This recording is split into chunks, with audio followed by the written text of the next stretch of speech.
ಮನುಷ್ಯ ಒಂಟಿಯಾಗಿ ಹುಟ್ಟಿ ಒಂಟಿಯಾಗಿ ಸಾಯುತ್ತಾನೆ.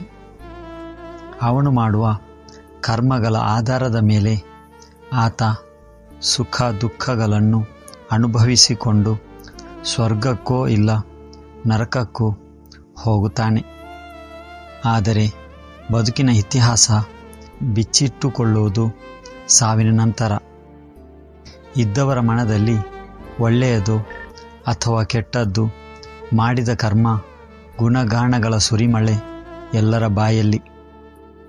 ಆದರೆ ಒಂದು ಮಾತು, ನಮ್ಮ ಬದುಕಿನಲ್ಲಿ ಮುಂದೊಂದು ದಿನ ಒಳ್ಳೆಯ ದಿನಗಳು ಬರುತ್ತೆ ಅಂತ ಕಾದು ಕಾದು ವರ್ಷಗಳೇ ಕಳೆದರೂ ಕೂಡ ಆ ಒಳ್ಳೆಯ ದಿನಗಳು ಇನ್ನೂ ಬರಲಿಲ್ಲ.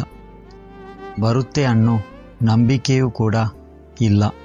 ಇನ್ನೂ ಏನಿದ್ದರೂ ಕೂಡ ಸಾವಿನ ಕಡೆ ಪ್ರಯಾಣವನ್ನು ಮಾಡಬೇಕು ಅಷ್ಟೇ.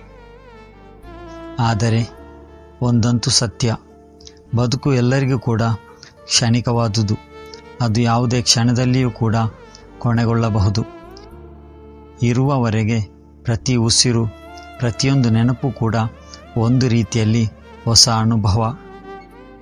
ಜೀವನ ಅತ್ಯಂತ ಅಪರೂಪದ ಹಾಗೂ ಅಮೂಲ್ಯವಾದ ಕೊಡುಗೆಯಾಗಿದ್ದರೂ ಕೂಡ ನಮ್ಮ ಮುಗ್ಧ ಮನಸ್ಸು ನನಸಾಗದ ಬದುಕಿನ ಕ್ಷಣಿಕ ವಿಷಯಗಳ ಅನ್ವೇಷಣೆಯಲ್ಲಿಯೇ ಬದುಕನ್ನು ವ್ಯರ್ಥ ಮಾಡಿಬಿಡುತ್ತೆ. ಹಾಗಂತ ಯಾರನ್ನೂ ಕೂಡ ನಾ ದ್ವೇಷಿಸಲಾರೆ.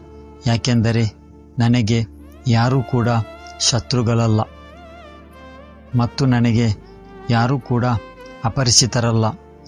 ಎಲ್ಲರಿಂದಲೂ ಒಳ್ಳೆಯದು ಅಥವಾ ಕೆಟ್ಟದ್ದು, ಒಟ್ಟಿನಲ್ಲಿ ಏನೋ ಒಂದು ಅನುಭವವನ್ನು ನಾನು ಪಡೆದಿರುತ್ತೇನೆ.